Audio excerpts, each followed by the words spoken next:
तर दुसरीकडे 2023 मध्ये नारी शक्ती विधेयक पास झालं असा दावा सुप्रिया सुळे यांनी केला। 2.5 वर्ष झाले तरी विधेयकाची अंमलबजावणी का नाही असा सवाल सुप्रिया सुळे यांनी उपस्थित केला।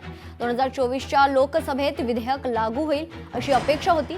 डिलिमिटेशन महिला आरक्षणाचा संबंध काय असा सवाल देखील सुप्रिया सुळे यांनी उपस्थित केला।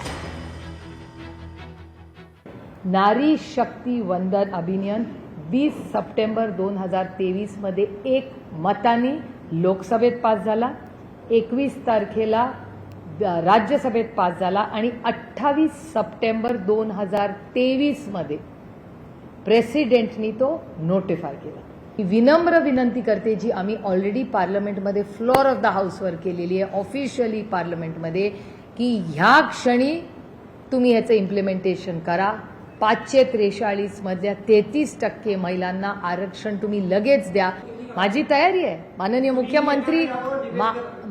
मुख्यमंत्री म्हणतील ती जागा, माननीय मुख्यमंत्री म्हणतील ती वेळ, कारण का ते माझ्यापेक्षा जास्त व्यस्त आहेत, त्याच्यामुळे ते म्हणतील ती वेळ विनम्रपणे आमच्यापैकी कोणीही विरोधक म्हणून नाही, पण देशाला वास्तव कळलं पाहिजे, कारण का महिला आरक्षणाला विरोधच नाहीये ना। बिल पास झाल्या, अहो बाळ तुमचं 10वी पास झालेलं आहे ऑलरेडी, ते 12वीत गेले आणि 12वीत तुम्ही विचारताय 10वीचं सर्टिफिकेटच नाही। अरे मग मी 12वीत 11वी 12वी केली कशी? महिलांच्यावर अत्याचार वाढल्यानंतर आज अनेक गोष्टी आहेत सगळीकडे। विशाखा कमिटी आहे का? हा एक पहिला मुद्दा महाराष्ट्रात आज अतिशय महत्त्वाचा आहे।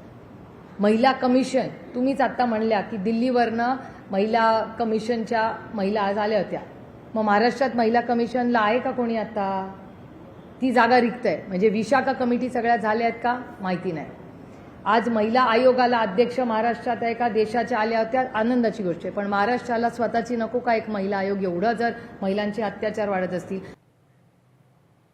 दरम्यान मुख्यमंत्र्यांनी जनतेशी खोटं बोलू नये अशा शब्दात संजय राऊतांनी टीका केली। महिला विधेयक 2023ला मंजूर झालंय, मग आता कसली भ्रूण हत्या असा सवाल संजय राऊतांनी उपस्थित केलाय। मुख्यमंत्र्यांनी आमचा नाही स्वतःचा निषेध करावा, मुख्यमंत्री प्रधानमंत्र्यांनी माफी मागावी असं देखील राऊतांनी सांगितले। मोदी शहा फडणवीसांना खोटं बोलण्याचा राष्ट्रीय आजार आहे, निवडणूक आयोग केवळ भाजपासाठी काम करतो अशा शब्दात संजय राऊतांनी टीका केली आहे।